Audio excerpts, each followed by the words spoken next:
अस्सलामुअलैकुम स्टूडेंट्स, मैं हूं उस्मान हबीब।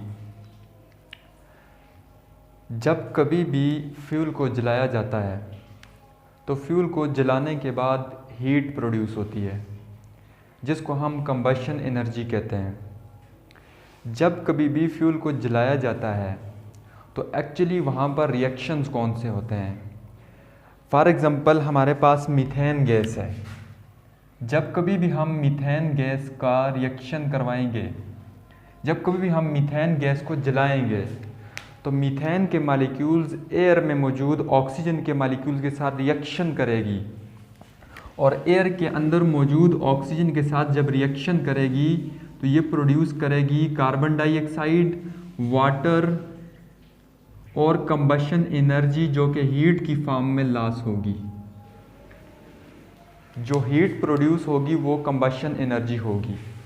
तो जितने भी फ्यूल्स हैं जब हम उनको जलाते हैं तो जलाने के बाद फ्यूल अपनी हीट लॉस करता है, उसकी जो एनर्जी होती है हीट की फॉर्म में उसको लॉस कर लेता है। जब कभी भी फ्यूल मीथेन गैस होगी तो आपके पास वहाँ उस रिएक्शन के अंदर कार्बन डाइऑक्साइड, वाटर और हीट रिलीज़ होगी। लेकिन जब कभी भी फ्यूल हाइड्रोजन गैस होगी तो जब कभी भी फ्यूल हाइड्रोजन गैस होगी तो हाइड्रोजन गैस ऑक्सीजन गैस के साथ जब रिएक्शन करेगी तो अगेन फ्यूल जलेगा, फ्यूल बर्न करेगा और वाटर की प्रोडक्शन होगी और वाटर की प्रोडक्शन के साथ हीट का लॉस होगा।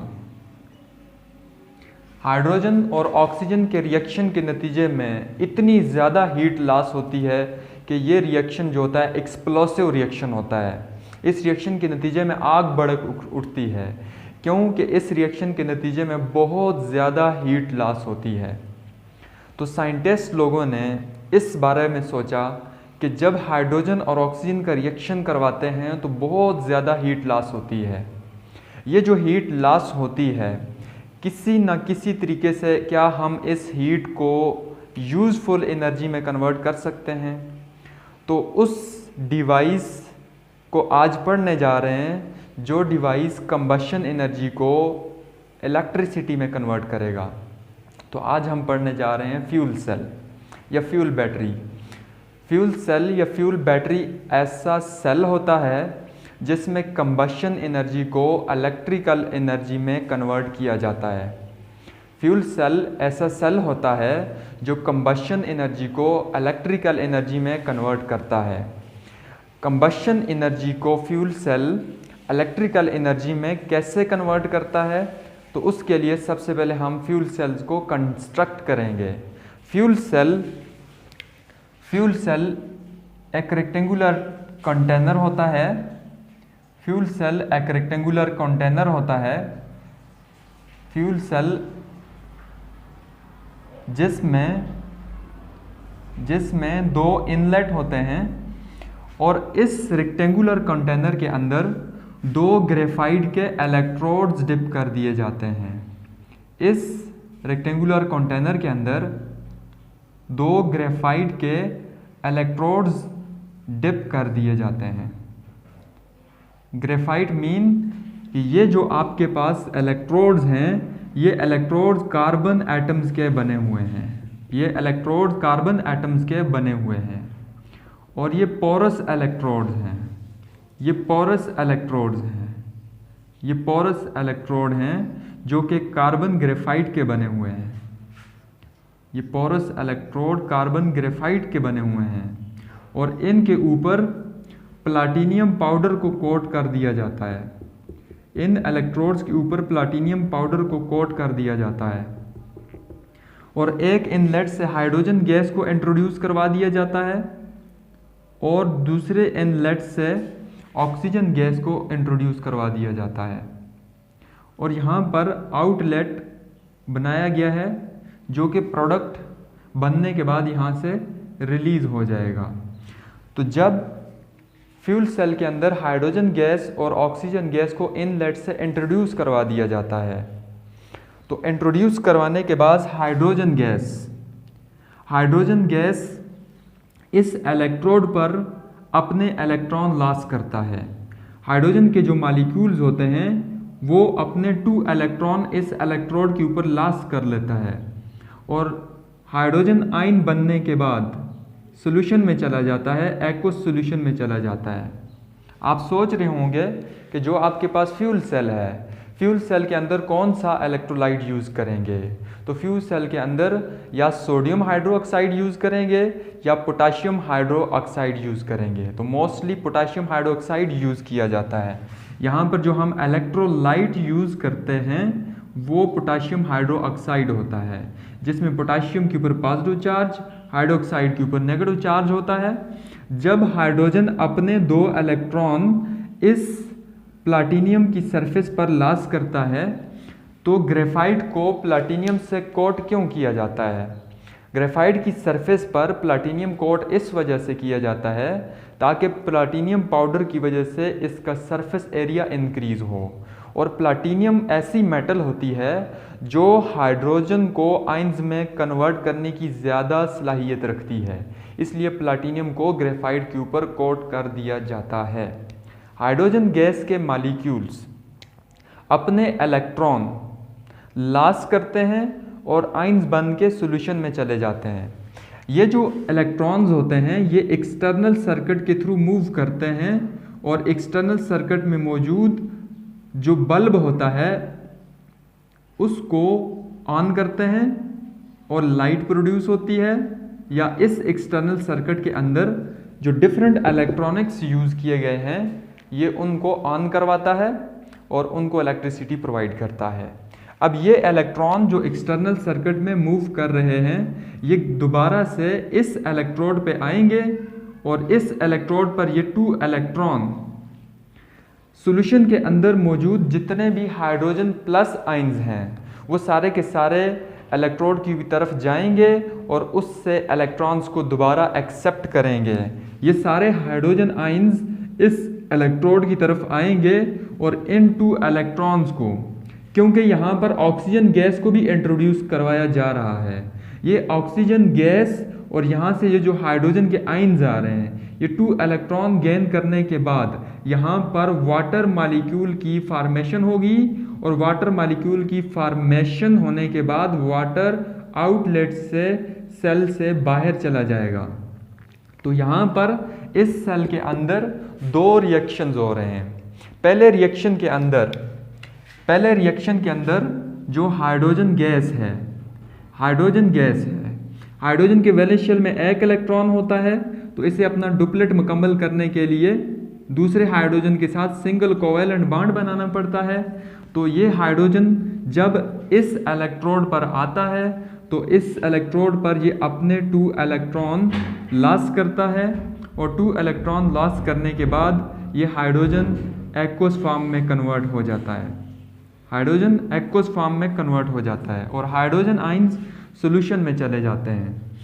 ये जो हाइड्रोजन आयंस सॉल्यूशन में चले जाते हैं ये दोबारा से एक्सटर्नल सर्किट से मूव किए जाने वाले इलेक्ट्रॉन्स को दोबारा एक्सेप्ट करने के लिए दूसरे इलेक्ट्रोड की तरफ मूव करते हैं। दूसरे इलेक्ट्रोड के ऊपर ऑक्सीजन गैस भी मौजूद होती है।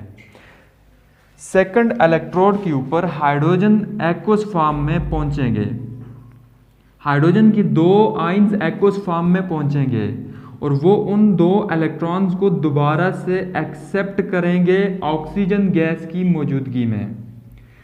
हाइड्रोजन जब 2 इलेक्ट्रॉन्स को एक्सेप्ट करेंगे ऑक्सीजन गैस की मौजूदगी में तो वाटर की प्रोडक्शन होगी। तो वो रिएक्शन जिसके अंदर इलेक्ट्रॉन लॉस हो, ऐसे प्रोसेस को हम ऑक्सीडेशन बोलते हैं। जिस इलेक्ट्रोड के ऊपर ऑक्सीडेशन हो उस इलेक्ट्रोड को एनोड कहा जाता है, और जिस इलेक्ट्रोड के ऊपर इलेक्ट्रॉन गेन हो इस प्रोसेस को हम रिडक्शन बोलते हैं। और रिडक्शन जिस इलेक्ट्रोड पर होती है उस इलेक्ट्रोड को हम कैथोड बोलते हैं। तो इस इलेक्ट्रोड को हम कैथोड बोलेंगे।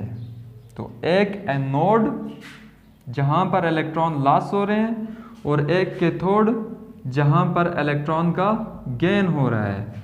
तो इलेक्ट्रॉन गेन भी हो रहे हैं और इलेक्ट्रॉन का लॉस भी हो रहा है। तो वो एनर्जी जो हीट की फॉर्म में लॉस हो रही थी उसका 75%, उस हीट का 75% जो अमाउंट है वो इलेक्ट्रिसिटी में कन्वर्ट हो गया है।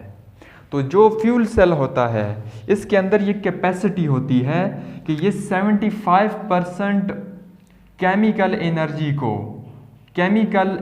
को इलेक्ट्रिकल एनर्जी में कन्वर्ट कर सकता है। ये बाकी जो 25% एनर्जी होती है वो हीट की फॉर्म में लॉस हो जाती है। तो अभी जो फ्यूल सेल हैं उनके ऊपर रिसर्च जारी है ताकि ये ज़्यादा से ज़्यादा एफिशिएंट हों, इनसे ज़्यादा इलेक्ट्रिसिटी प्रोड्यूस की जा सके। जो फ्यूल सेल है, फ्यूल सेल के दो एडवांटेजेस हैं कि फ्यूल सेल 75% इलेक्ट्रिसिटी प्रोड्यूस कर सकता है केमिकल एनर्जी से। जो फ्यूल सेल होता है, फ्यूल सेल के अंदर अगर बाई प्रोडक्ट देखा जाए तो वाटर है, इसके अंदर कार्बन डाइऑक्साइड नहीं प्रोड्यूस हो रही जो हाइड्रोजन ऑक्सीजन फ्यूल सेल है। डिसएडवांटेज क्या है? ये जो फ्यूल सेल होता है ये कॉस्टली होता है, फ्यूल सेल महंगे होते हैं और ये स्पेस एयरक्राफ्ट्स के अंदर यूज़ किए जाते हैं। इसका सेकंड ड्रॉबैक ये है कि अगर हाइड्रोजन और ऑक्सीजन गैस इस सेल में यूज़ की जाती है तो इस सेल को हाईली प्योर ऑक्सीजन और हाइड्रोजन गैस चाहिए। अगर आप इम्प्योर हाइड्रोजन और ऑक्सीजन गैस इस सेल में भेजेंगे तो वो प्लाटीनियम की सरफेस पे जाके इम्प्योरिटीज़ प्लाटीनियम की सरफेस को पॉइजन करेगी। ऑक्सीजन और हाइड्रोजन के अलावा कोई मालिक्यूल इस सेल में आएगा तो वो प्लाटीनियम की एक्टिविटी को कम करेगा और जिससे सेल की एक्टिविटी, सेल की एफिशिएंसी कम हो जाएगी। तो इस सेल में 75% इलेक्ट्रिसिटी जनरेट की जा सकती है जो कि इलेक्ट्रिकल एनर्जी है, जो कि केमिकल एनर्जी को कन्वर्ट किया गया है। तो रिडॉक्स रिएक्शन होता है यहाँ पर भी, ऑक्सीडेशन और रिडक्शन रिएक्शन। एनोड पर हाइड्रोजन आयंस की फॉर्मेशन होती है और कैथोड के ऊपर वाटर मॉलिक्यूल्स की फॉर्मेशन होती है जो सेल के आउटलेट से बाहर निकाल दिए जाते हैं। ऑक्सीडेशन और रिडक्शन रिएक्शन का नेट रिएक्शन निकालना चाहते हैं तो इसके 2 इलेक्ट्रॉन के साथ कैंसिल हो जाएंगे और इसके 2 हाइड्रोजन आयंस के साथ कैंसिल हो जाएंगे। क्योंकि यहाँ पर एक ऑक्सीजन है तो यहाँ पर हमें 1/2 से इसे मल्टीप्लाई करना होगा ताकि ये एक ऑक्सीजन हो जाए। तो बेसिकली यहाँ पर हाइड्रोजन मॉलिक्यूल्स का यूज़ किया जा रहा है। तो हाइड्रोजन गैस नेट रिएक्शन लिखने के लिए राइट साइड पर जो हाइड्रोजन गैस है वो ऑक्सीजन गैस के साथ रिएक्शन कर रही है। लेफ्ट साइड पे हमें मिल रहा है, फॉर्मेशन हो रही है वाटर मॉलिक्यूल्स की प्लस इलेक्ट्रिसिटी।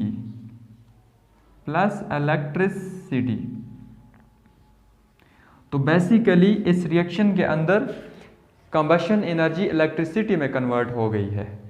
तो फ्यूल सेल का बेसिक फंक्शन यही है कि ये कंबशन एनर्जी को जो फ्यूल से हासिल होती है उसको इलेक्ट्रिकल एनर्जी में कन्वर्ट करता है।